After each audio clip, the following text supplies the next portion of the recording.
Aiwa na manduwe chauya chitima chonaudzo manhoko dzozuva rogumi nonhanhatu mwedzi uno wanyamavhuvhu. Nyasi tiri kurangarira wakapfuriwa kumarikana wanosvika 34. Izvi zvakaitika mugore ra2012 nomapurisa. Mhuri dzawodzo dzati dzapuwa mari yadzinofanira kuti dzipuwe mushure mekupondiwa kuvarume wavo. Munaudza Nyasi. Hurumende Nyasi yanangana naArchbishop Njovu avo vanotungamira wana bishop wakanyora tsamba wechechi yeRoma.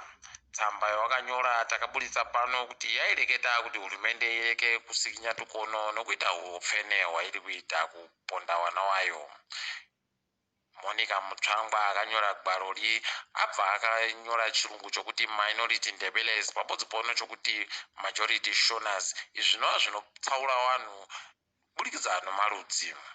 Kunyangwe wakuru wesvondo yeRoma kuVatican watonyorawo tsamba yokuti waringitsa nezviri kuitika uye wari kurushira upenyu hwavamwe wavo vari mabhishopu muZimbabwemu.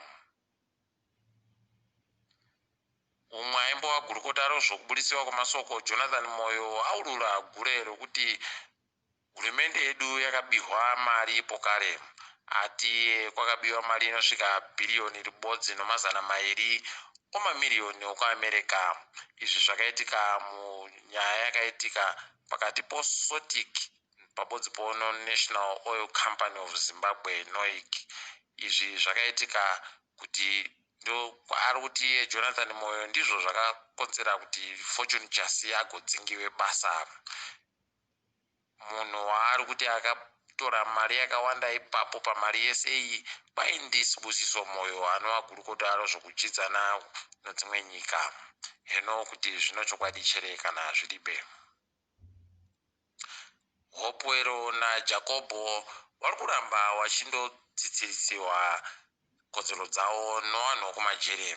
Izvi zvaitika nokuti chiri kundorambiwa zvokudya zvinodziya zviri kubva kunze pabodzi pono kupuwawo zvimwe zvokupfekera zvinodziya kuti wareke kutonhwa.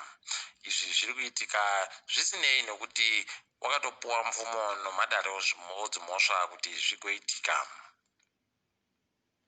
Chipatara chekuSileni kuBulawayo chapuwawo zvinhu noZimbabwe Christian Alliance. Vanhu vavapa zvinhu zvakasiyana-siyana zvogoseenzesa padziwa mupengo.